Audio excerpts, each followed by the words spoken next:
maraming salamat po doon sa magandang mensahe po ng awitin yun at magandang pagkakawit ng ating bagong misis, Alexa Sen.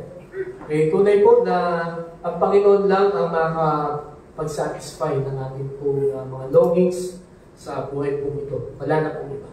Kaya kung meron po tayong kabigatan, pinagdadaanan, mga struggles sa panahon ito, sabi po ng awitin, you go to Jesus. Panghawakan natin, panindigan natin yung kanyang mga pangako. So ngayon po umaga, nais ko po ulit kayong batiin na magandang umaga. Good morning! Sa ating pong pagpapatuloy, ating pong buksan ang ating mga Bibles sa sa Romans chapter 13, verses 11 to 14. Romans 13, verses 11 to 14. Niling ko po ulit ang bawat isa na magsitindig at basahin po natin ito ng sagot-sagutan. This time, I'm requesting the men to read with me and then mga ladies sasagot. Okay, men, ready? Start. And do this, understanding the present time, the hour has already come for you to wake up from your slumber, because our salvation is nearer now than when we first believed. The night is nearly over, the day is almost here, so let us put aside the deeds of darkness and put on the armor of light. Let us behave decently as in the daytime, not in carousing and drunkenness, not in sexual immorality and debauchery, not in dissension and jealousy. Rather, clothe yourselves with the Lord Jesus Christ, and then think about how to gratify the desires of flesh. Pagpalain mo ng Panginoon ang pagkabasa ng kanyang salita, tayo po'y manalangin. Panginoon, salamat po sa pagkakataon na muling buksan at pag-aralan ng iyong salita. Katulad ng mga nagdaang linggo, buwan at taon, patuloy po na bigyan mo kami ng panuntunan sa buhay na ito para mas alam namin ang aming gagawin at kung paano kami mamumuhay, lalo na at malapit nang dumating ang Panginoong Jesucristo. Kaya gabayan mo kami, Panginoon, sa pag-aaral ngayong umaga. Ito aming nalangin sa pangalan ni Jesus. Amen. Makakapun na po kayo.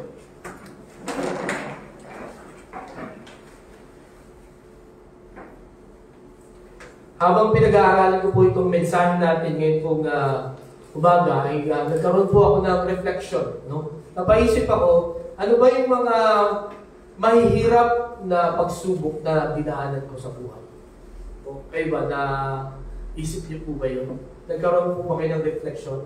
What is the hardest period of time in your life? No? Saan parang feeling nyo, gusto nyo nang sumuko, no? Gusto nyo nang huwag sumunod sa Diyos. Diba? At meron po akong nakita na, marami akong nakita, pero ito yung, for me, ay pinakamatindi siguro. Dalawa. Una, nung namatay yung parents ko, noong ako ay 16 years old. No? Imagine na. 10 months lang ang pag-kita nila. And I was 16, sabi ko, ang gagawin ko. No? Sino ba 16 dito? 16 years old? Si Jed, no? 16 years old. So, hindi naman ako ganyan katangkad, pero mas pogi yata ako nun. Di ba? Hindi. Okay. But, anyway, ang nasa isip ko that time, 10 months sa pagkita nila, sabi ko, wow, ulila na ako at 16. Hindi ko alam ang gagawin ko sa buhay ko. No, hindi ko alam kung paano ako kakain, paano ako mabubuhay, paano ako mag-aaral. In fact, kasi tatay ko ay magbibigas, nagtitinda siya. Hindi siya nagtitinda, kundi ang business niya ay nagde-deliver siya ng bigas. So never in my life, for 16 years, napunta ako sa palengke o pumunta ako sa tindahan para bumili ng bigas. No? Hindi ko alam kung ano yung mahal at saka murang bigas. Pero ang alam ko, lahat ng masarap na bigas ay nakain ko na. No? Sapagkat yun lagi ang dinadala ng tatay ko. Hindi niya hinahayaan na yung aming malaking lagayan ng bigas ay makita namin yung sahig mo. Pagka nakita niyang konti na lang, punta yung sa gilingan, kukuhay ng pinakamasarap na bigas. Nung that time, C1. Ang wala pang dinurado. No? C1 na ng pinakamasarap. Nakain ko yun. Meron ako nakain bigas na kahit walang ulam.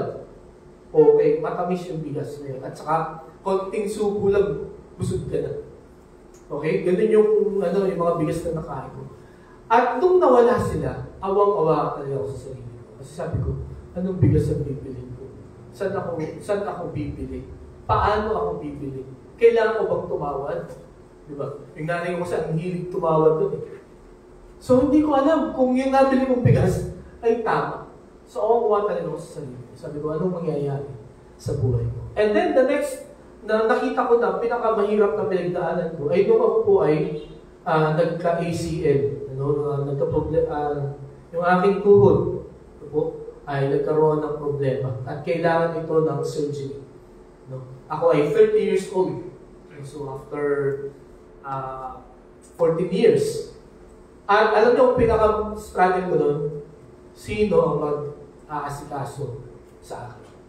No? Kasi that time I was single, tapos pastor ako sa church. Salamat din sa Panginoon sa Monday Church. No? May mga kapatiran na willing na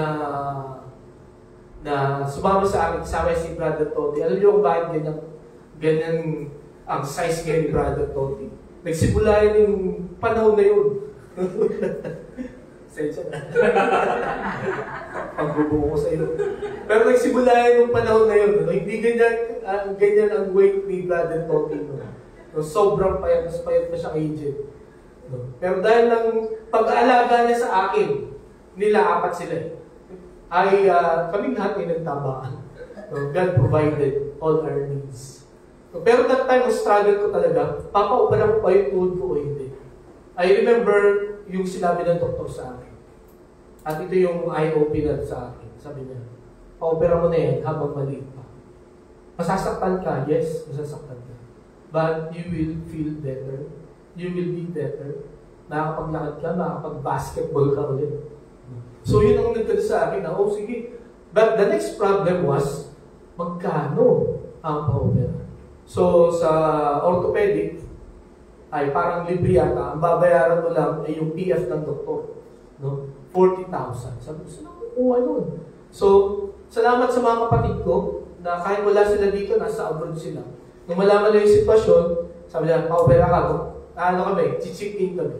So nakaipon sila ng 40,000. At ang mahirap doon, ulit, after the surgery, yung therapy. Kasi sabi ng doktor, makakabalik ka sa dati mo activity, makakapag-basketball ka ulit. Depende sa tsaga mo, sa sipag mo, at galing ng therapy. Ganda ng therapy. So, almost 3 times a week nagpapa-therapy. And nakita ko doon, talagang nag-provide ang Panginoon. At yun nga, kita niyo naman nakapaglaro ulit ako. Hindi na ganun kalakas. No, hindi ko na naabot yung ring. Naabot yung ring. Pero nakapaglaro. Pero gusto kong balikan yung sinabi ng doktor, masasaktan ka. But you will feel better after this. Ngayong umaga, ang mensahe ko natin ay katulad ng sinabi ng doktor na yun. Masasaktan kayo ngayong umaga sa mensahe. But kung susundin po natin kung ano yung sinasabi ng salita ng Panginoon, you will feel better. You will become better Christians. No? Better followers of the Lord. Okay? So ngayong umaga, ang tema po ng Mindoro Ministry, kung titingnan po natin, ay knowing the time. Ano po? Lahat po ng mother church, maging ang mga sister churches po ng CGBC, ay ganito po ang ating pinag-uusapan sa buong taon. Ano po? And by the way, kaya po tayo masasaktan sa pagpakikinig natin ng salita ng Diyos, sapagkat ang sabi ng Hebrews chapter 4 verse 12, basahin na po natin. Ready? Begin. For the word of God is alive and active, sharper than any double-edged sword. It penetrates even to the dividing of soul and spirit, joints and marrow. It judges the thoughts and attitudes of the heart. Ganito kalupit ang word of God. No? Mas matalas pa siya sa isang espada, no, na magkabila yung talim. Kasi noong unang panahon, yun ang pinakamatinding weapon. No, noong panahon po ni Apostol Pablo, no, wala pa ng baril, no, wala pang kanyon nun. No. Pero pagka merong double-edged sword ka, talagang kahit saan mo ihataw. Pero sabi dyan, ang Word of God, mas matalas pa doon. At ang sabi niya, it can divide the soul and spirit, the joints and marrow. Talagang masusugatan ka. Pero ang maganda sa salita ng Panginoon ay after that, you will be stronger, you will be better, you will be tougher. Christian. Kaya ito po pag-uusapan natin ngayon dito sa Romans chapter 13, knowing the time, ay para sa akin ay isa sa mga masasakit na pwede po nating marinig buhat sa salita ng Panginoon. Sapagkat dinidiscuss po nito yung mga dapat nating i-give up, no? At dapat nating idagdag sa ating pong buhay. Di po ba? So, ngayon pong umaga, ito pong Book of Romans, no, ay sinulat kay Apostol Pablo nung siya po ay nasa Corinth. No, nasa Corinto sa kanyang third missionary journey noong 57 AD. So, ito po yung Rome. No? At this time, hindi pa po nakakapunta si Paul sa Rome. Hindi pa niya nakikita yung mga Roman believers. Pero naririnig na niya. No? Maraming sabi, no? Or nagtatanong, sino ang nag-start ng ministry sa Rome? Sapagkat definitely, hindi po si Pablo ang nag-church plan. Ang sabi ng ibang mga scholars, marahil yung mga believers dito ay galing doon sa Jerusalem, no, doon sa dulo, noong ang mga apostol ay napuspos ng banal na Espiritu at si Pedro, no, ay nag-preach sa iba-ibang lahi. Kasama doon ang mga Romans. No? Tumanggap sila sa Panginoon. Kasi that time, 3,000 yung nabaptize. No? At marahil, ang sabi nila, yung mga Romans ay bumalik sila dito sa kanilang bayan at nag-start ng ministry. At during this time, mga kapatid, wala pang matinding problema sa Roman Church. Okay? Pero sumulat na si Apostol Pablo, at kung babasahin po natin ang buong Book of Romans, no, lalo na yung simula, sinasabi po dito ni Apostol Pablo kung gaano ka-hopeless, helpless, deprived ang mga tao na hindi natin kayang iligtas ang ating pong mga sarili. Na sa pamamagitan lamang ng pagsampalataya sa Panginoong Jesucristo, tayo maliligtas. Diniscuss din dito ni Apostol Pablo na yung sakripisyo ng Panginoong Jesucristo, no, yun lamang ang makakapagligtas sa atin. Okay? And then pagdating po dito sa chapter 13 na ating pong pag-uusapan, pinakita naman dito ni Apostol Pablo, ngayong ligtas ka na. No? Ngayon tinanggap mo na si Jesus bilang sarili mong tagapagligtas, paano ka mabubuhay? How will you live? No? Ano magiging kilos mo? Ano magiging treatment mo sa kapwa mo? No? So dito, babasahin niyo po from chapter 12 and 13, makikita natin po na kailangan mahalin mo ang kapwa mo. No? Kahit yung kaaway mo, kailangan mo mahalin. And then, ang sunod na makikita natin sa chapter 13 ay yung submission sa authorities. No? Dapat ay sumunod tayo, no, sa leadership ng ating pong bansa sapagkat ang Panginoon ang naglagay sa kanila. No? Magbayad tayo ng tamang tax. Yun ang makikita po natin. And then pagdating po natin dito sa verse 11, ang sabi ni Apostol Pablo, do this, gawin nyo ito. Yamang alam ninyo na malapit nang dumating ang Panginoon. Knowing the time. Yung time po dyan, hindi yung eksaktong oras, no, na sinasabi, alas 12 na, kailangan na matas. Kundi, ang ibig sabihin po ng time dyan ay period, or season, or panahon. Darating na yung panahon na malapit nang dumating ang Panginoon. At alam po ninyo, napakahalaga na alam natin kung anong nangyayari sa ating pong kapaligiran. Di po ba? At ako'y naniniwala sa umagang ito, hindi lamang yung pagdating ng Panginoon ang gustong maging aware, no? Ang mga, si Pablo, sa mga Roman believers, kundi maging yung kamatayan. No? Every time na nag-share po ako about the second coming, hindi mo rin pwedeng malis yung kamatayan sapagkat katulad ng second coming, ang kamatayan hindi mo rin alam kailan darating. Di po ba? Hindi mo inaasahan. At alam nyo, pagka dumating yun, yung second coming, no, ng Panginoon, at yung kamatayan, That's it. No? Yun na yung, kumbaga lahat ng pinapagawa sa atin ng Panginoon dito sa lupa ay tapos na. Hindi na natin pwedeng i-extend. Hindi na tayo pwedeng mag-request sa Panginoon na hindi pa ako tapos sa aking mga ginagawa. Meron pa akong unfinished business. Pwede bang pabalikin mo ako? Pwede ba akong mag-extend pa ng mga 10 years? No? Hindi totoo yung mga napapanood natin sa TV, or sa mga Korean novela na bumabalik. No? Na yung yung pelikula na Rewind, hindi totoo yun. No? Sapagkat makikita po natin, no, na salita ng Panginoon, no, sa Biblia at saka sa ating buhay, once na dumating ang death at saka yung second coming, that's it. So, dito po, pinamagatan ko po ang ating mensahe ngayong umaga, living on borrowed time. No? Sapagkat ine-emphasize po dito ni Apostol Pablo na ang oras natin ay maikli na. We only have a limited time. Hindi po tayo mabubuhay na mahaba sa mundong ito. Okay? Kaya dapat, sabi niya, gawin niyo itong instruction ko sa inyo.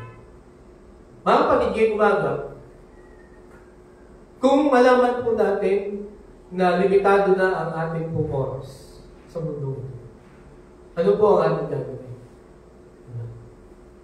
Siguro kung ano-ano mga naisip natin. Ako sabi ko na yung family ko, ayos na ako sa mga kagaling ko, ibibigay ko na yung best ko. Siguro yun ang ating mga iniisip. Pero alam niyo, kung gusto niyo makasigurado, kung ano ang dapat natin gawin, pagka dumating yung time na yun na hindi natin inaasahan. Ito, ang instruction ng Panginoon sa pamagitan po ni Apostol Pablo. Okay? We are living on a borrowed time. So, pagka sinabi natin living on a borrowed time, sino ang nagpahiram ng buhay sa atin? Diba? So, sabi po dito sa Job chapter 14, verse 5, basahin niya po natin. Ready? Begin. Verse 8, let it be the numbers of his months, he cannot exceed. Tingnan niyo po ito, A person's days are determined. Ang buhay po natin ay may hangganan, no? Nasabi niyan, nakasulat na, no? Or plinano ng Diyos, no? Kung gaano karami yung buwan na mabubuhay tayo, no? At yung hangganan na yun, pagka narating mo, hindi ka pwedeng lumampas. Okay? Sabi pa dito sa Psalm 139 verse 16, basahin niya po ulit natin. Ready? Begin. Your eyes saw my former body, The days were written in your book before one of them came to be. Imagine this verse. All the days ordained for me were written in your book before one of them came to be. So nakasulat na pala yung simula at katapusan ng buhay natin bago pa ito mangyari. So tapos na yung kwento pala natin.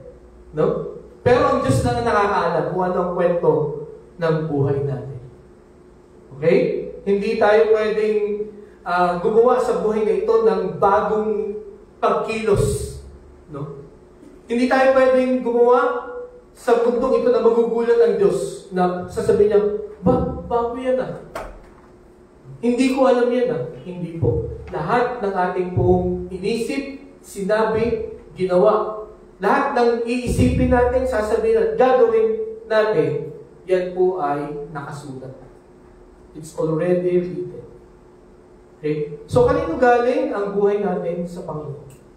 Di po ba? Sino ang sumulat ng ating buhay? Hindi tayo. No? Hindi mga nakapalibot sa atin.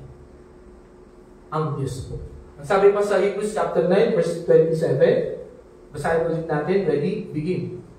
Disappointed when I was, but after this, the judgment. So, pansinin niyo itong mga words na to. It is determined. You cannot exceed. It is ordained. It is appointed. So, ang ibig pong sabihin, ang buhay po natin, ito ay merong hangganan. Ito po ay appointed. No? Kung hanggang saan matatapos. Okay? Hindi ka pwedeng mag-extend, no? Or hindi mo pwedeng agahan yung pagkamatay mo, no? Meron niyang isang pastor na nagsabi, hanggang hindi pa tapos yung mission mo sa buhay, you are immortal. Kahit magpakamatay ka pa, hindi ka makamatay. Pero the fact na namatay ang isang tao, that means tapos na yung kanyang mission dito sa lupa. Okay? So mga kapatid, sino nagbigay sa atin ng buhay? Ang Diyos. No? Hindi ang parents natin, hindi yung mga ninuno natin. Ang Diyos ang nagbigay. In fact, siya ang nagpahiram ng buhay sa atin. At dahil sa siya nagpahiram, ito ay may simula at ito ay may katapusan. At ito pong pag-uusapan natin, no? Ang focus po nito yung muling pagbabalik ng Panginoon. But I believe pwede rin natin ito i-relate sa ating pong buhay. Kasi hindi natin alam kung kailan tayo uuwi ng Panginoon. Di po ba? Yung aking pong bayaw, no? Friday ng gabi, alas 7 ng gabi, inausap pa siya nung kapitbahay namin, no? Ni Brother Benedict. At tinanong siya, okay ka ba? Sabi ng bayaw ko, yes, okay pa ako. Yes, okay na ako. Kasi nagpaswero siya dahil masaktan siya niya. Sabi niya, okay ako at 7 o'clock ng gabi. But kinabukasan, ng alas 8 na pumunta, please, patay na siya. Kaya, na-shock talaga kami. Hindi namin mapaniwalaan na ganun ang buhay. Ganun siya kabilis matapos. No? Ganun siya hindi mo inaasahan, no? Yung ganung pangyayari. No? Bakit? Because lahat tayo ay may appointment. No? Lahat ng ating pong araw, buwan at taon ay determined. Ito po ay nakasulat na. Okay? Kaya ang dapat nating gawin, mga kapatid, ngayong umaga, magtiwala tayo sa Panginoon. Lagi nating tanungin ang Panginoon, Lord, ano po ang kalooban mo sa akin today? Anong gusto mong matapos ko? Anong gusto mong ma-accomplish ko today? No? Kasi today might be our last day. No? Pero babaliwalayin natin itong truths na to. No? Na basta na lang tayo mabubuhay, basta na tayo gigising, kikilos, no? Pupunta sa work, pupunta sa school, pag dumating yung time na yung appointed time, doon po pasok yung mga pagsisisi. Di ba? Sayang. Kung alam ko lang. Or dito tayo magkukumahog, no? Dito tayo magkakraming sa paggawa ko anong dapat natin gawin. Mga kapatid, sa umagang ito, kailangan po natin na gawin ang mga dapat natin gawin, no? Sapagkat tayo nabubuhay lamang sa isang hirap na oras. Okay? So, binigyan po tayo ng 3 instructions from these verses. Paano natin gugugulin ang ating oras? Dahil sa oras natin ay hiram lang. Una, prompt yourself back to your senses. No? Prompt yourself back to your senses. Or, gumising ka na, no? Ibalik mo yung isip mo sa tamang daan. Kasi sabi na dito sa Romans chapter 13 verse 11, and do this understanding the present time, the hour has already come for you to wake up. Okay? From your slumber, because our salvation is nearer now than when we first believed. We need to wake up. We need to come back to our senses. No? Kailangan, kung tayo ay nawala sa focus, bumalik ulit tayo sa focus. Ano ba ang purpose natin? Bakit tayo nandito? Bakit ko ba ginagawa itong bagay na ito? Ito ba ay gusto ng Panginoon na ginagawa ko? Dito ba sa lugar na ito dapat na andito ako? Ito pa ang gusto ng Diyos? Okay? Kung tayo po ay for the past years, for the past months, weeks, and days, ay hindi natin Or walang bahala lang natin ang mga bagay-bagay. Lalo tigit ang salita ng Panginoon. Now is the time for us to prompt ourselves back to our senses. Balik tayo. Ano ba purpose natin? Mga kapatid, ngayong umaga, kailangan nating malaman that we are a child of God. Ayon sa John chapter 1 verse 12. We are loved by God. We are forgiven in Christ. We are strong through Christ. Victorious through Christ. A witness of Christ. At marami pang iba. Ilan lamang po ito, no? Para makita mo kung sino ka. Alala ko si Michael Jordan. After 3 championships, sabi niya, pwede bang iwanan niyo muna ako? Gusto ko muna mag-isa. I want to come back to my senses. Bakit ko ba ginagawa ang mga bagay? Sino ba ako? At alam niyo, sa dami ng pressures natin everyday, sa daming demands, ng trabaho natin, ng family natin, ng mga relationships natin, ng school natin, many times in our lives, yung dapat ginagawa natin, nakakaligtaan po natin. Di po ba? Sad to say, many times, ang priority natin ay hindi yung gusto ng Panginoon, kundi yung gusto ng sanlibutan. Diba? Nape-pressure tayo. No? Kailangan maging ganito ka. Dapat ganito ang marating mo at this age. Diba? Alam niyo po, pagka search ako or pagka nagbabasa ako ng Facebook, to be honest with you, naiinggit ako minsan. O hindi lang minsan, madalas. Pag nakikita ko yung mga kabatch ko, nung high school, nung college, that they are well-established na. Mayayaman na sila, ang dami ng mga sasakyan, kung saan-saan na sila nagpunta. Parang naisip ko lang, nagko-cross lang lagi sa utak ko, kung hindi kaya ako nagpastor, nasan kaya ako? Kung hindi kaya ako sumunod sa Panginoon, nasaan kaya ako? Pero alam niyo po, every time na nagko-cross sa utak ko yun, sinasaway ang Panginoon. Sabi niya, kung hindi ka nagpastor, baka patay ka na. Baka nasa kulungan ka. O baka nasa hospital ka. Diba? Yun lagi ang pinapakita sa akin ng Panginoon. At ibinabaling niya lagi yung paningin ko sa kung paano provide ng Panginoon lahat ng aking mga pangangailangan. Ano ang meron ako ngayon? Sometimes, na-out of focus po tayo because of pressures. Kaya mga kapatid, ngayong malapit na dumating ang Panginoon, ngayong hindi natin alam kung kailan tayo kukunin ng Panginoon, balik tayo sa focus natin. I-push natin ating mga sarili na bumalik. No? Ano ba ang gusto ng Panginoon sa buhay natin? At sa mga talatang ito, we are a child of God, mga kapatid. Are we living as child of God this morning? Or still a son of the devil? Sabi dito, we are loved by God. Many times in our lives, kaya tayo po na out of focus. Kaya po ginagawa natin yung mga bagay na hindi gusto ng Diyos. Because we thought, hindi tayo mahal ng Diyos. We thought, pinabayaan na tayo ng Panginoon. We thought, walang pakailan ng Diyos sa atin. Sapagkat every time we pray, parang ang takil naman sa pagod ng Diyos. Ang ganda na nga ng ginagawa ko, pero bakit ganito ang result? Di po ba? At si Satan, lagi siya nag-i-inject ng mga lies. Hindi ka mahal ng Diyos, kaya ang ganyan. No.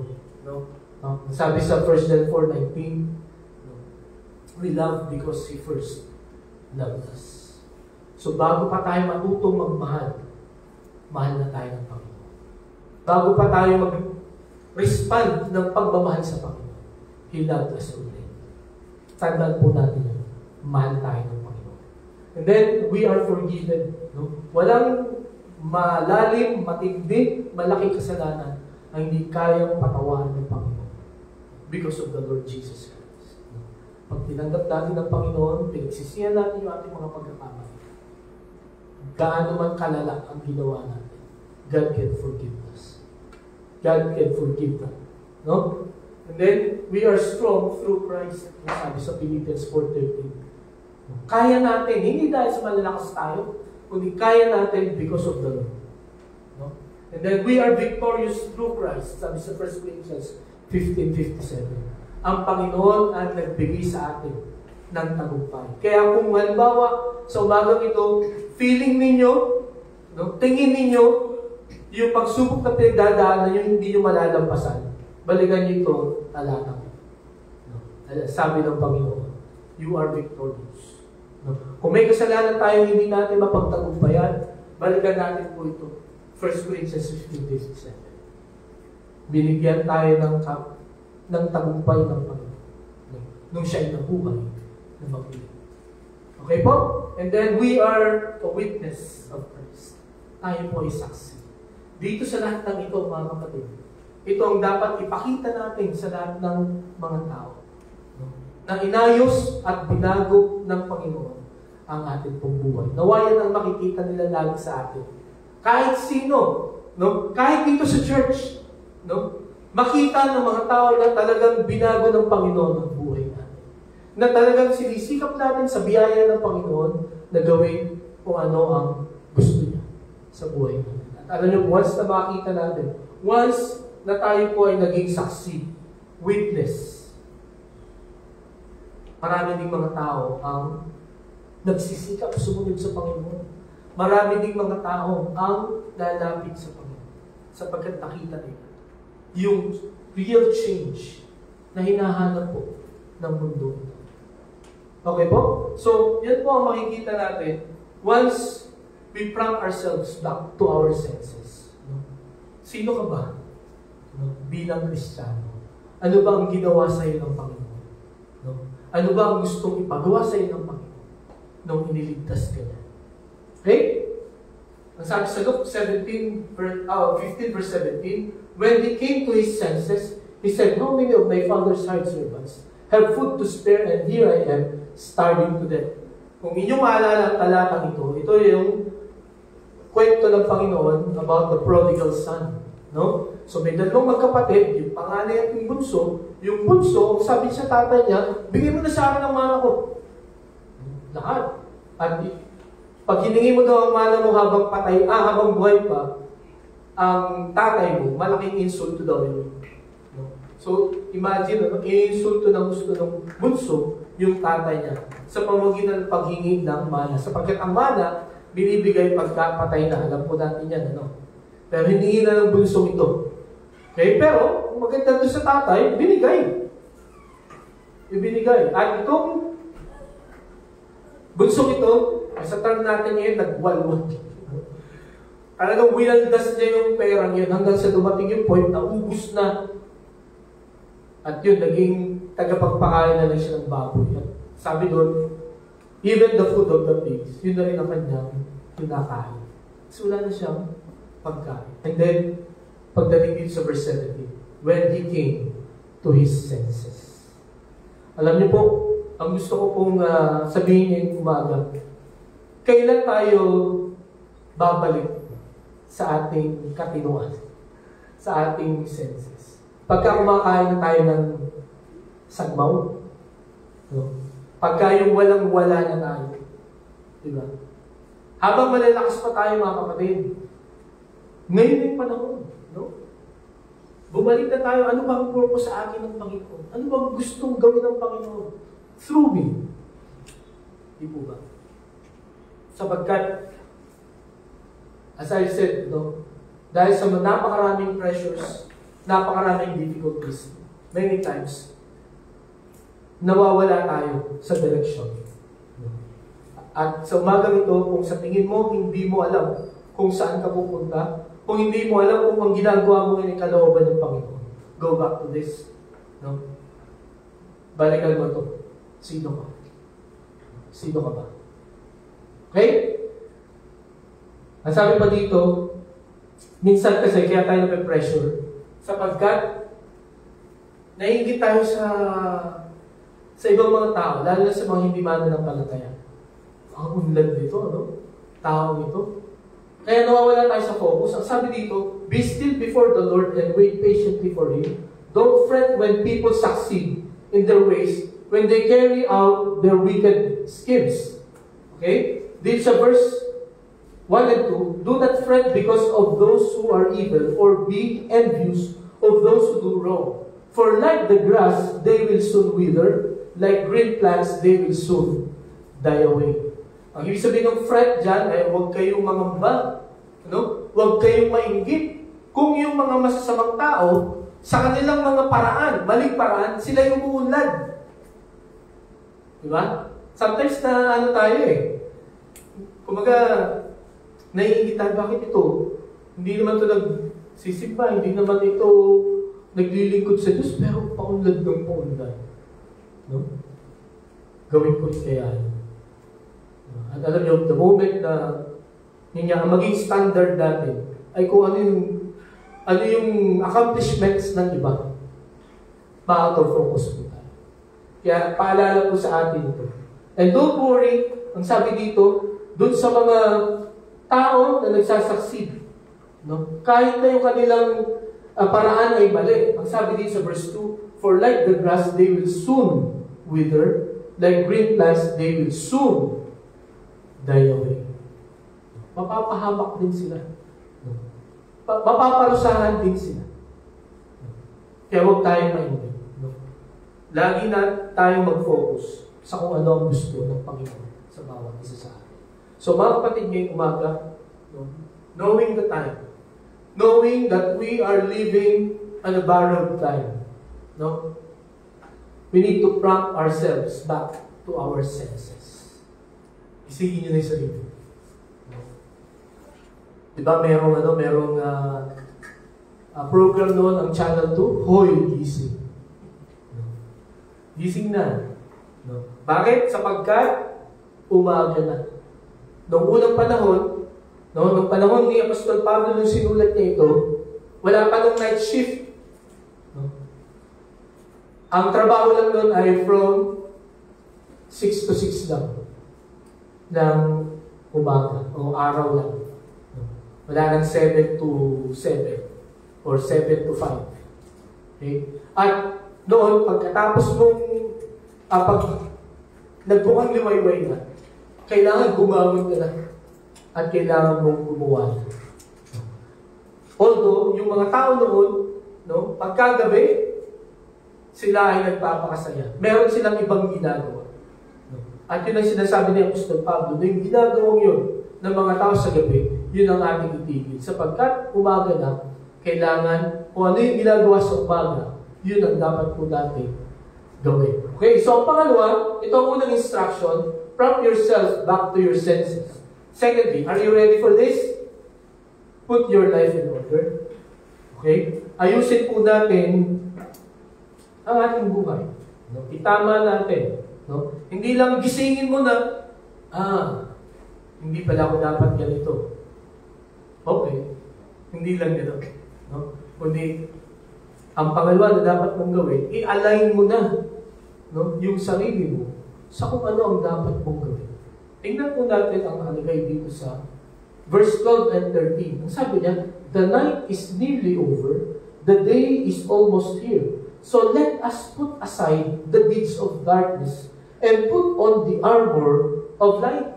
And then verse 13, let us behave decently as in daytime, not in carousing and drunkenness, not in sexual immorality and debauchery, not in dissension and jealousy. So, paano po natin aayusin ang ating pong buhay? Nagbigay si Apostol Pablo ng mga bagay na dapat mong tanggalin. Kasi yung mga bagay na ito ang humihila sa atin papalayo sa Diyos. Okay? Tandaan natin mga kapatid, pagka sa umagang ito, hindi tayo sigurado kung yung dinadaanan natin, yung ginagawa natin ay kalooban ng Panginoon, ang ibig pong sabihin, nadala na tayo ng ibang mga bagay. Inilalayo na tayo. Kasi ang isang Kristiyano, alam niya kung ang ginagawa niya ay yun ang kalooban ng Panginoon. Sapagkat sa pamamagitan po ng ating pakikipagdiig, pananalangin, pagbabasa ng kanyang salita, pagdalo sa gawain, pagbabahagi ng salita ng Diyos, malalaman po natin ipapaalam ng Diyos sa atin kung ano ang gusto niya na gawin natin. But the moment na itigil po natin yung pag-aaral ng kanyang salita, pananalangin, pagdalo dito sa church, somebody will take over. No? Kung hindi ka nagbabasa ng Bible, hindi ka nagpe-pray, may aagaw ng attention mo. Maaaring sa TV, maaaring sa internet, no? Or maaaring group, aagawin niya yan. Diba? Kung hindi tayo dumadalo sa church, no? May aagaw ng inyong attendance. Ano po ibig sabihin? May mag-i-invite at mag-i-invite sa'yo na may enjoy mo. Na yung pag-enjoy, yung enjoyment na yun, lalayo at lalayo sa Panginoon. Kaya nga, sabi ng Hebrews chapter 10 verse 25, huwag natin kalimutan, huwag natin kaligtaan ang pagtitipon. Katulad ng ginagawa ng iba. Okay? So, mga kapatid, Saturday pa lang, no? Prepare na natin yung ating mga sarili. Huwag na tayo magpuyat. No? Kung nahihirapan tayong gumising sa umaga. No? Prepare na natin talaga yung sarili natin. Kasi gagawa ng paraan ng diablo para hindi kayo makapunta sa church. Sa aming mag-asawa, there are times, no? Kung kailan papunta na sa church, doon kami mag-aaway. Doon kami magkakasagutan, doon kami magkakasamaan ng doon. No? One time nga, nagda-drive na kami, papunta na kami sa church. Bigla akong tinigil yung sasakyan, huwag na tayo tumuloy. Kaya naisip ko, teka, may part ako doon. Kaya, nag-ayos kami. Bago pumunta doon. May mga gano'n. Ewan ko kayo. Kung may mga experiences kayong gano'n. Pero the devil is always observant. No? Ino-observa niya kung kailan tayo mahina, kung kailan tayo sisirain. Kung kailan kayo i-discourage. Kaya mga kapatid, obserbahan niyo. Let us put ourselves in order. Paano yun? Sabi niya, let us put aside the deeds of darkness and put on the armor of God. Let us behave decently. So, meron po ditong magkapatid. Tatlong magkapatid na kasalanan na dapat nating iwaksi. Or inuutusan ni Apostol Pablo yung mga Roman believers na nailet doon nila. No? Yung carousing and drunkenness, ang ibig sabihin doon po nung carousing ay wild partying. No? Wild drinking. Anong basis ni Apostol Pablo? Kasi hindi pa siya nakarating sa Rome. Bakit niya binigyan ng ganitong babala ang mga Roman believers? Alam niyo ba kung bakit? Sapagkat nandito siya sa Corinth at doon po ang Corinth known for immorality. Okay? Meron silang public place for sexual activities. Walang hiya-hiya. No? At ito nga po, ang ibig sabihin daw ng carousing dito, yun nga po, yung gabi na, nagiinuman, nagkakantahan, ang lakas ng tawanan, meron ba kayong kakilala o alam na lugar na ganyan? No? Sometimes yung mga kapitbahay natin, no? Or sana hindi tayo kasali doon. Pero pansinin niyo po ito. Nung sinabi niya na, let us put aside, ang ibig sabihin po nung sinabi dito ni Apostol Pablo, let us put aside, they are doing it already. Pero sabi niya, you put it aside, or you stop doing it. Okay? So ito ay para dun sa mga hindi pa gumagawa at dun sa mga gumagawa na.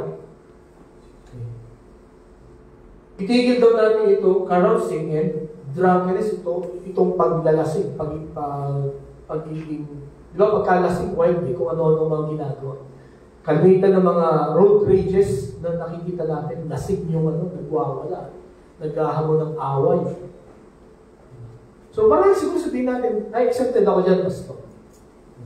Pero, inisip ko to, pero may mga times na may ginagawa tayo na parang kasama rin tayo dito. Paano? Alam natin na mag-iinom itong group na to. Parang inaaya tayo. May times na, sige, bigyan ko na lang kayo ng Panginoon. Huwag nyo na lang akong bitahan dyan. Di ba? So, in a way, part ka doon. So, ang point dito, dapat huwag tayo maging part ng ganitong activity. Nakuha po ako. Then, ang pangalawa, na magkapatid. Hindi lang may carousing and drunkenness, sexual immorality and debauchery. Yung debauchery dyan, ang kahulugan daw po doon ay extreme indulgence in bodily pleasure. No? Especially sexual pleasure, drugs, smoking, and alcohol. Extreme indulgence. Kumbaga, ito pong sexual immorality and debauchery, noong unang panahon, nung sinabi ito ni Apostol Pablo, yung mga tao noon, pagdating sa sexual activity, kahit sino, babae, lalaki, hayop, no, yun po ang sinasabi dito. At yun ang ibig sabihin ng debauchery. At extreme, no, as in every day, every night, no, ay ginagawa nila ito. Sabi ng Apostol Pablo, let us put it aside. Put them aside. Okay? And then ang panghuli, dissension and jealousy. Ito ay pag-aaway at saka pagsiselos. Marahil siguro dito tayo maraming guilty. No? Madalas involved tayo lagi sa mga inggitan, sa mga away. No? Dito po sa second, marahil ay in our minds, no?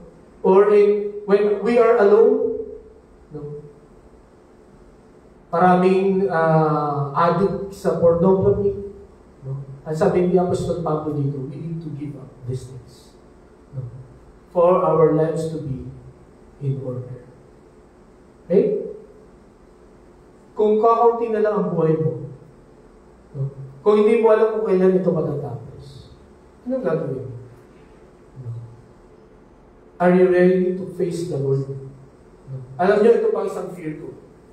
Sa muling pagbabalik ng Panginoon. Or, sa kung halimbawa kung kailan ako kukunin ni Lord. Ang fear ko ay matagpuan ako ng Panginoon. No?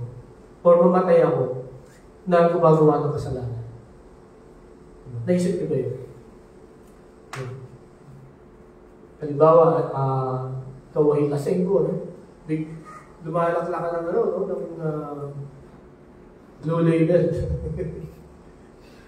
Biglang nag-rapture. Okay, bigla ka namatay. Diba? Tapos nakagatong ka ba? Ano kaya doon sa mga maiiwan mo, no? Or, yun nga, sa pagdating ng Panginoon, anong mukhang ihaharap natin sa kanya?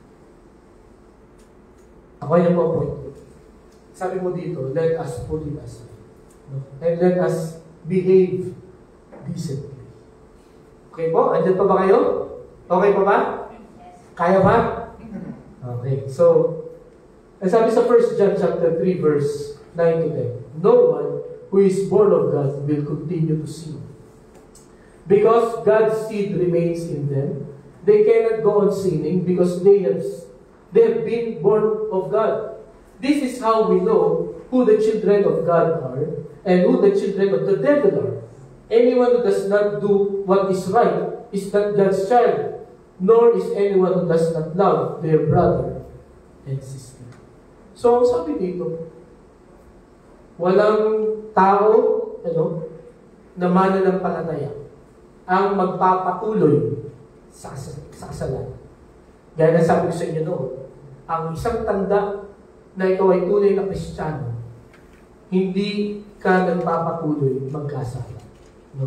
May pagbabago na mangyayari sa iyong buhay. Hindi mo siya nai-enjoy at hindi mo siya hinahanap. Di ba? Darating ang point, magigilty ka talaga. No? Darating ang point na sasabihin mo na hindi ito ako tama. No? Bakit? Sapagkat anak ka ng Diyos. No? Yung sin na tinutukoy, ang Panginoong Kristo ay nasa atin. Diba? Hindi pwedeng magsama ang Diyos at saka ang Diablo sa buhay natin. Kailangan pumili ng isa. Di ba? So dito, makikita natin, anyone who does not do what is right is not God's child, nor is anyone who does not love their brother and sister. Very clear, ito po. Kaya mga kapatid, tandaan po natin ang mga talata nito. Paano natin may aayos ang ating pong mga sarili? Let us stop sinning. Napakahirap gawin. It is easier said than done, ika. But by God's grace, by God's strength. No? Dahil sa Panginoon ay nasa atin at malapit nang dumating siya. Since na ito ang instruction ng Panginoon sa atin, tutulungan niya tayo mga kapatid. Ma-overcome natin sa biyaya ng Panginoon. Marahil ang iba sa atin dito, it will take time. But still, dapat may improvement everyday. Di po ba? At ang lahat ng ito ay mangyayari by God's grace. Not by our own strength, no? Not by our own ability or wisdom. Sa pamamagitan ng Panginoon. So, nakita natin yung pangalawa. Ito ang pangatlo. Hindi lamang prompt yourself back to your senses. Hindi lamang put your life in order, but finally, prepare for life's battles. No? Maghanda tayo, no, sa labanan ng buhay na ito. Sabi dito sa verse 12, the night is nearly over, the day is almost here, so let us put aside the deeds of darkness and put on the armor of light. Ang sabi pa dito sa verse 14, rather, clothe yourselves with the Lord Jesus Christ. No? Put on the armor of light. Yung pagka sinabing armor, no, ang ibig sabihin, meron kang labanan na pupuntahan. Di po ba? Ang sabi po ng maraming mga mangangaral. Basahin niya po natin. Ready? Begin. Christian life is not a playground, but a battleground. Ano? Kung meron man na nag-preach sa atin, kung ako man yun, ang nag-preach na pag naging Christian kayo ay magiging maayos lahat ang inyong buhay, no? Ay, sorry po, hindi ko po yun intention. No? Pero ang totoo po, no, mga kapatid, hindi pinangako ng Panginoon that when we receive the Lord as our Lord and Savior, magiging ang buhay natin ay parang magiging playground. Masaya parati, ano? Puro adventures, hindi po. No. Ang sabi po sa aklat ng Philippians, no, hindi lamang daw tayo tumanggap sa Panginoon, kundi kalooban din ng Diyos na tayo po ay mag-suffer. Di po ba? Napakabigat na, no? Napakatinding katotohanan po yun. No? Christian life is not a playground, but a battleground. Di po? Hindi porket tayo ay Kristiyano na, accepted na tayo sa iba-iba na problema. Nung ako ay 16 years old, nung mamatay yung parents ko, sabi ko, what? Christian ako, no? Excited lagi ako mag-church, no? Mag-share ng gospel, pero gano'n ang nangyari sa akin. Namatay yung parents ko. At alam niyo, after that, after mamatay yung parents ko, after a year, yung bunso naming kapatid ay na-diagnose na meron brain tumor. Nabuti na lang, nadalagay siya sa ibang bansa at naoperahan, natanggal yung tumor. And praise God, hanggang ngayon, no, after 36 years, ay buhay pa siya. At every time na siya nagpapacheck up, once a year nagpapacheck up siya. Sabi ng doktor, hindi na bumalik yung tumor. So, imagine kung anong pakiramdam sa akin. Kung halimbawa the following year, namatay naman yung bunso natin. It's too much siguro. Pero salamat sa Panginoon, sapagkat sa kabila na hindi niya pinangako na hindi niya tatanggalin, no, yung mga pagsubok, ang pinangako niya, He will be with us. No? He will help us, He will strengthen us. No? Na kahit tayo po ay nasa battleground, mga kapatid, dito natin marirealize na ang fulfilling sa mundong ito ay hindi yung wala akong problema. The most fulfilling in this world is when you overcome your obstacles. Di po ba? Kahit sa basketball, lagi ko itong binibigyan ng illustration. Masaya na manalo ka dahil default. Dahil sa hindi dumating yung mga kalaban mo. Masaya yun. Pero di ba mas masaya kung ikaw ang nakatira ng game-winning shot? Last 2 seconds, labang ng dalawa yung kalaban. Tapos basta mo na lang binato sa half-court. Shoot. Diba? Wala akong alam na mga kakampi, mga fans na nalungkot nung ginawa yun. No? Ang nalungkot lang yung kalaban. Diba? Naiyak. Pero yung mga kakampi mo. At ikaw, you will be proud of yourself. Sapagkat nalampasan mo kahit napakahirap ng pagsubok na yun. Yun ang dahilan kung bakit ang Christian life ay ginawa ng Panginoon na battleground instead of playground. Okay? Nakuha niyo po ako. At ito po ang aking na-realize. Bakit inalaw ng Diyos ito na ang Christian life, ang mundo ito ay parang battleground? You know why? Sapagkat kung ito ay playground, ang earth ay place of comfort and safety, you will not desire to go to heaven. Hindi mo napapangarapin na makita si Jesus. Hindi mo napapangarapin na pumunta sa langit, makita ang mga angels. Eh, hindi yung plano ng Diyos. Ang plano ng Diyos, bumalik ka sa Kanya. Bumalik tayo sa Kanya. Sapagkat yun talaga ang Kanyang plano since before the world began. No? Tayo ay bumalik sa Kanya. Kaya ginawa ng battleground ito para pagka nakita mo ang langit, pag namit mo ang Panginoong Jesucristo, mamamangha at magpapasalamat ka na tinanggap mo siya, na nag-respond ka nung may nag-share sa'yo, na pinakinggan mo yung instruction ng Panginoon. Meron akong napanood lagi sa Facebook, yung si Master Leong, Chris Leong. Siya ay chiropractor. Lagi siyang kung saan-saan siya nagpapalagutok, kahit sa aeroplano, sasabihin niya doon sa mga stewardess na parang may problema ka sa paglalakad na. Gusto mo stretch kita or ayusin ko yung posture mo. So, pinapalagutok niya. Meron isa siyang pasyente. Meron siyang frozen shoulder. Ang tagal na. Matanda na ito. Parang almost 5 years niyang dinadagdag yun. Kung saan siya nagpumunta, kung ano na mga therapy ang kanyang ginawa para mawala yung frozen shoulder niya. Pero nung dinala siya dito kay Master Chris Leong, Malaysian chiropractor siya. At yun, the usual, yung parang kung ano na namang pinagagawa niya. Tapos hinihilang niya. Tapos biglang naitaas niya. Alam niyo kung ano nangyari doon sa mata. Umiyak siya talaga. Iyak siya ng iyak. So nagtaka lahat sila, why are you crying? Sabi niya, imagine for the past 5 years, tiniis ko na.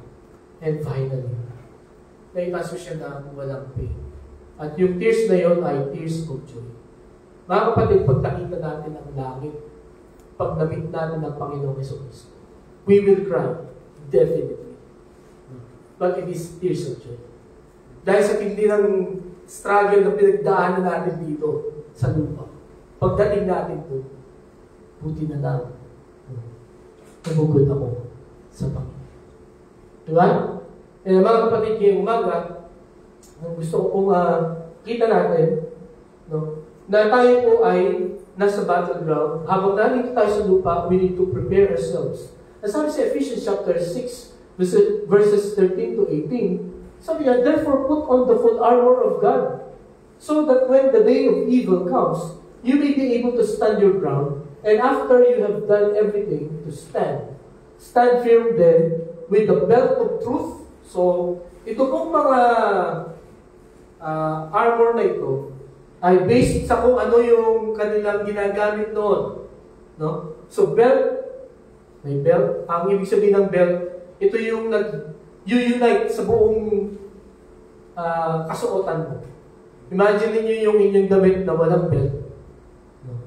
Ako po, hindi ako pwede na wala akong belt mahulog yung pantalon. At pag sa labanan, mga kapatid, you need belt. No? Kasi ma-action yun eh. Okay? At yun nga, noong unang panahon, ang kanilang damit ay mahaba. So, pagka may away, ang ginagawa nila doon sa kanilang sayad, parang nakasaya sila. Isusuksok nila doon sa belt para makalaban sila ng ayos. Ang sabi dyan, belt of truth. No? So, mag-unite pala sa atin, mga kapatid, ay yung katotohanan ng salita ng Diyos. Mga kapatid, sabihin ko po sa inyo, kung hindi kayo naniniwala sa Bible, na ito ang only authority in this life, maliligaw kayo ng landas. No? Kung ano-ano ang inyong mga papaniwalaan. No? Kung sino-sino ang inyong papakinggan. Pero kung inyong pong pag-aaralan, susundin ang salita ng Panginoon. Tayo ay magiging handa sa anumang laban. Sabi pa dito, breastplate of righteousness. Yung breastplate, ito yung mga nilalagay nila dito. At hanggang nila, kumbaga sa panahon natin ngayon, ito yung bullet-proof vest. Okay? Pero noon, wala pang mga bulletproof vest noon. Kaya breastplate lang. So, palangga ito. At ang ating palangga ay yung ating katuwiran. Katuwiran hindi dahil sa magbuti tayo, magaganda ang ating ginagawa. But katuwiran because Jesus is in our lives. No? Hindi pwede tayong akusahan ng kahit sino. No? Dahil tigit ng job. Sapagkat ginawa tayong matuwid sa harap ng Panginoon dahil po sa Panginoon Jesus. Okay po? And then, fitted with the readiness that comes from the gospel of peace. Yung fitted, ito po yung parang sapatos nila. Na ang parang magiging sapatos natin is, ang ibig sabihin, pagka may nagsapatos ka, ibig sabihin, you are ready to go. Meron ba dito nagsasapatos bago matulog? Wala. Kaya ako magsasapatos because may pupuntahan ka, may lakad ka. Di ba? So dito, kaya sila nagsasapatos because they are ready to share the gospel of peace. Okay? So parang doon niya inihetulad yung pagsasapatos. Ibig sabihin, ready ka lagi na ibahagi ang salita ng Panginoon. Verse 16, in addition to all this, take up the shield of faith. Ang pananampalataya natin sa Panginoon, ang ating magiging panangga sa kahit anong kasinungalingan na maririnig natin every day. Okay? Kahapon po ako ay nag-share nung Friday. Nag-share po ako ng gospel sa Paranaque. At habang ako ay nag-share ng gospel, may isang bigatilyo sa Dikalayuan. Sabi niya, ilan ang Diyos? Sa akin. Sabi ko, saglit lang. May tatapusin ko muna itong pag-share ko. So, tinapos ko. So, inabangan niya talaga. Sabi ko, isa lang ang Diyos, pero may 3 persona. May verse ka ba na magpapatunay? Sabi sa akin. So, nabigyan ako ng verse. Sabi niya, nabasa mo ba yung Matthew 16:16 at saka yung Romans 16:16? Sabi ko, iglesia ka ba? Totoy? Sabi ko, oo, iglesia. Sabi ko, respeto ko yung paniniwala mo. Sabi ko, ako ay respeto ko yung paniniwala. Hindi ako narito para makapag-debate. I'm here to share the gospel. Yes na. So, shield of faith. No? Kung hindi ako pinagtubayan ng Panginoon, no? Kung hindi ako nagsisikap na tumatag ang pananampalataya, matataranta ako sa tanong na yun. Diba? Kayo pag tinanong kayo ng gano'n, sasagot nyo, teka. Hindi na ako magsishare. Baka ako matanong ng gano'n. You need to defend your faith, mga kapatid. At para mangyari yun, kailangan pag-aralan talaga natin ang salita. Okay? And then, ang sabi pa din sa verse 17, take the helmet of salvation and the sword of the Spirit, which is the Word of God. Helmet of salvation. So, ang protection natin sa ating head, no, sa ating pag-iisip, ay yung katotohanan na tayo po ay ligtas. No? Tayo niligtas ng Panginoon. At ang ating sword, ang pinakamakapangyarihan nating sandata, ay ang Word of God. As I've said, kung hindi nyo alam ang salita ng Panginoon, hindi mo alam kung paano ito gamitin.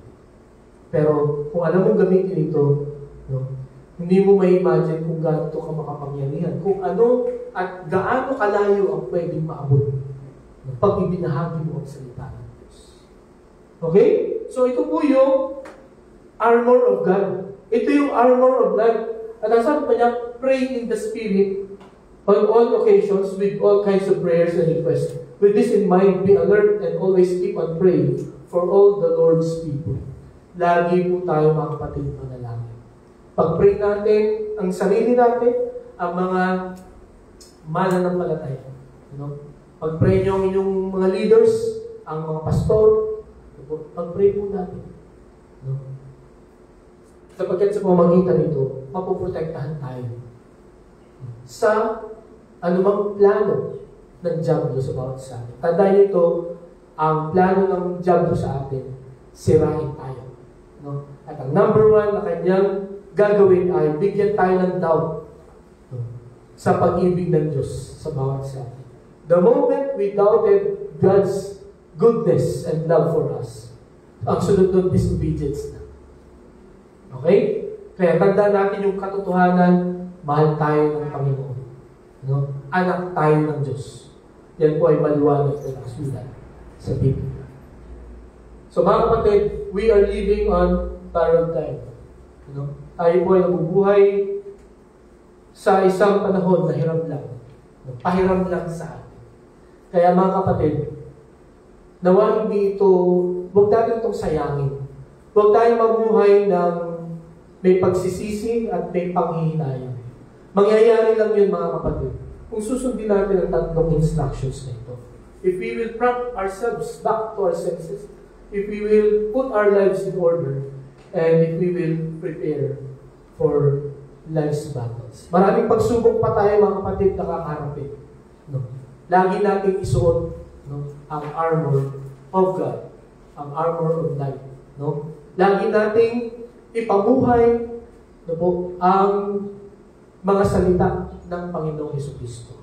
And through that, no po, magtatagumpay po tayo sa kahit anumang laban sa buhay po. Tayo po manalangin. Panginoon, salamat po sa inyong salita na amin pong napag-aralan. Ito po, Panginoon, ay matalas at tunay po na katulad ng sabi ng Hebrews chapter 4 verse 12 na hinihiwa nito ang aming mga buto at kalamnan, ang aming kaluluwa at espiritu. Ngunit nangyayari ito, Panginoon, para mas maging mabuti kami na mga tagasunod mo. Kaya, Panginoon, tulungan mo kami na maging conscious sa oras namin sa mga nangyayari sa aming kapaligiran. At kung makita namin ang katotohanan nito na naayon sa iyong salita, ay mabuhay din kami. Sundin namin ang inyong mga instructions kung paano kami mabubuhay, paano namin gugugulin ang buhay namin habang hinihintay namin ang Panginoon. Salamat po sa inyong salita. Ito ang dalangin sa pangalan ni Jesus. Amen. Tawagin po din natin ang ating song leader.